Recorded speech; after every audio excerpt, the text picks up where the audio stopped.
Hello everyone, welcome to Lovely's Crafting Lodge. Today I'm going to be doing a flip through of a completed altered book that I did. This was one of my first projects. It was actually my second altered book. So this one does not have a name. This one is a gift. I've taken out the photos from inside and some other personal items just because the person receiving it does not know that they are receiving it. So starting out with the cover, I have a couple little charms here. There is an airplane and an angel and a little heart that says made with love because it was made with love. The cover material is from a uniform and it's actually still functional. The pocket is still there and functional and has some items that I'll be putting in there, as well as a little pen to go right there. Got the material from a charity shop, so that was convenient.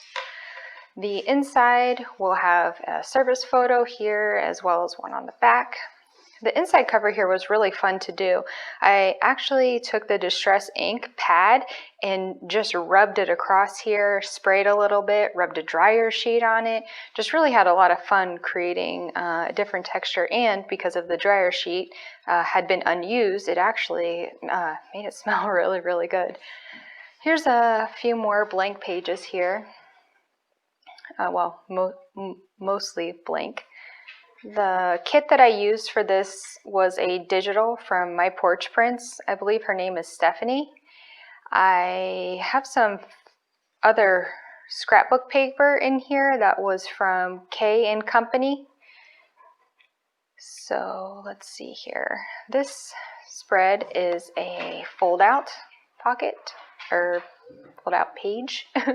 I'm not sure what to call everything, so if I say the wrong words, you are more than welcome to tell me in the comments so I can gain a little bit of knowledge. I've only been doing this I've only heard of junk journaling since July. I really wasn't a crafter before that, so this is all very new to me. I affixed it with fabric washi tape, which has quickly become one of my favorite items. It's durable and it has this really, it's textured, it's fabric, so it's really fun to play with. I've seen people making their own fabric washi, which is on my to-do list along with 10,000 other items. So for now, I'm just using this one. Some more pretty simple paper, just did some basic stamping there. Prints, stamps. So I left a lot of space here for the recipient of this to put letters or notes or just little parts of their history, their service.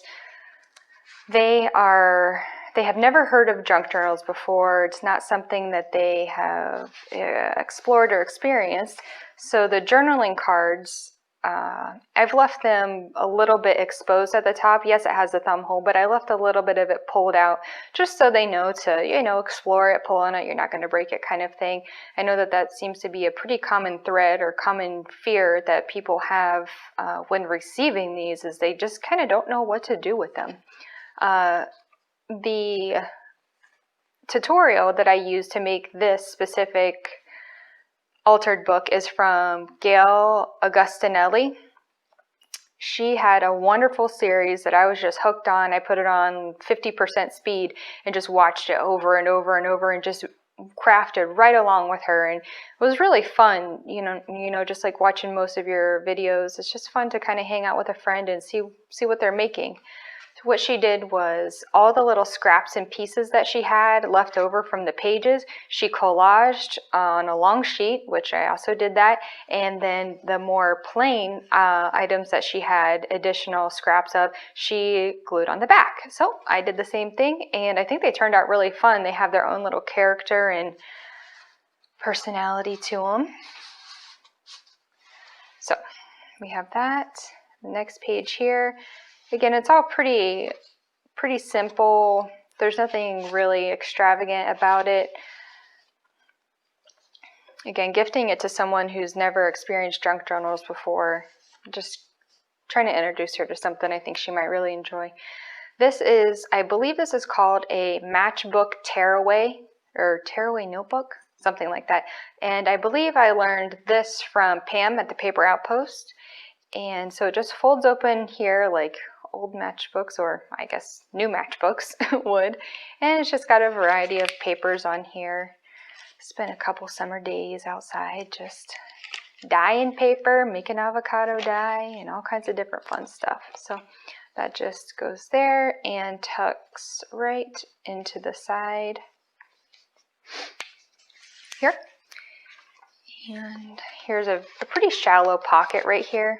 So she can tuck some stuff there. Again, another shallow pocket here.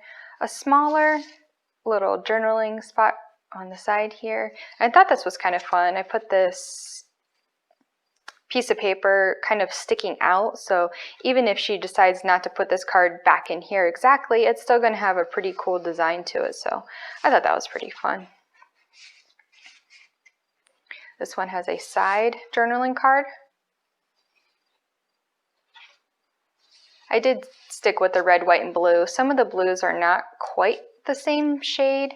I was using all kinds of different things when I was dyeing papers, so not everything's matchy-matchy. This is a, I don't know what this is called. It's just a bunch of tuck spots or pockets that you can put all kinds of little things in there, little memorabilia, ephemera, whatever you've collected over the years, more journaling space. Here's a notebook, again in the tearaway fashion. Just a lot of avocado dyed paper. It's what I had on hand. So that goes in this pocket here.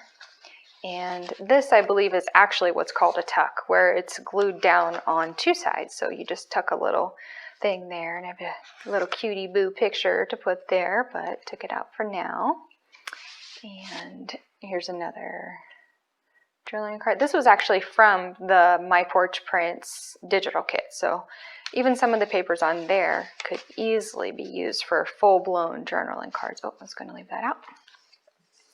Here's another decorated page. This one has some tags, and just kind of had fun exploring just different little forms with those and different materials that I put on the top. This one has this really, really soft yarn that I can't think of what it's called exactly. It's like a color variant yarn. So here's what it actually is. It's rewind tape yarn. So I thought that was really neat, and if you could touch it, it is just, oh, it is so soft. So that's been really enjoyable to kind of toss on little pieces here and there. Here's another journaling card. This one's so cool at the top, how those little things happen when you're out there dyeing papers or creating, and you know, you got your gloves on or you don't have your gloves on, and you accidentally touch something and it gets a little fingerprint on it or a smudge, and you just kind of go with it and make it, you know, make it part of the experience. I think that's really fun. Here is more pockets, lots of pockets in this. Lots of storage, room to grow. Here's kind of a smaller journaling card. And this looks like a window, but it's like kind of, I guess, like a fake window. I really did use all of my scraps. I have 0 scraps left over from this, so everything has been applied to either journaling cards or repurposed. I don't know. It was really fun. I hear everyone talking about scrap busting and all these projects to use up their scraps, and I'm new. I don't have that. So everyone has these tips and tricks on how to use up your scraps. Well, I'm in the beginning stages and I'm using up my scraps. So I don't have this giant, you know, stockpile stash that everyone is, you know, fervently working to extinguish. I just don't have it. So it's kind of fun to, you know, get information from everyone else. Just kind of do my own thing. Here's another pocket. And we have another journaling card.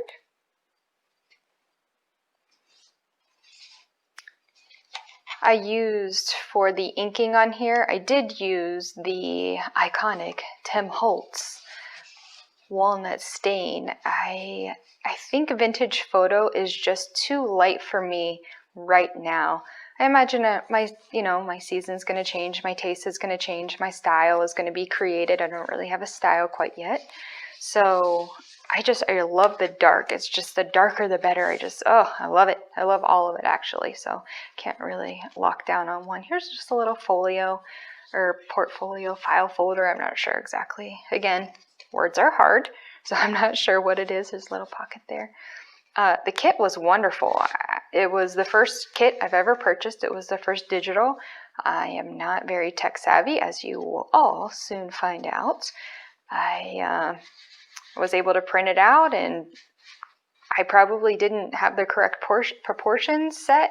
However, it was really fun. I worked with it and just kind of used my imagination as I went along. Did a little stamping here, and I went a little bit rogue on the stamp pads here, and I kind of just like mixed all the colors together. It was really fun. Again, just kind of playing with everything. I hear everyone say that they're playing with this and playing with that, and I didn't really understand it until I got my hands in it. It's one of those things that you just have to do.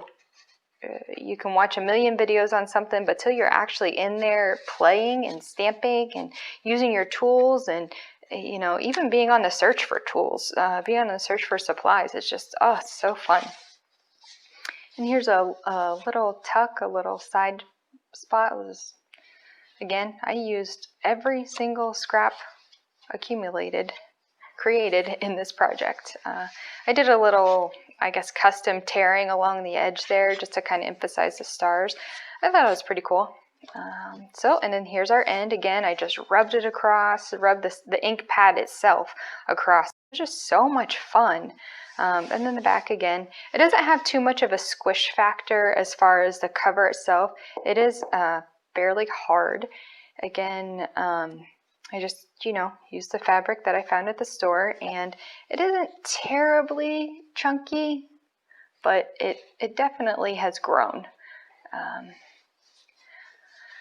So I think I mentioned everybody that I was inspired by or used any of their ideas. If you see something in here that I may not have properly cited or properly given claim to, whomever you saw it from, feel free to leave it in the comments. I am, very new to crafting, junk journaling, and YouTube.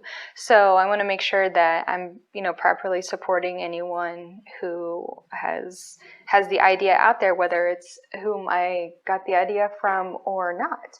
So definitely go and check out MyPorchPrints. She has awesome digital kits. I think digital kits are pretty fun.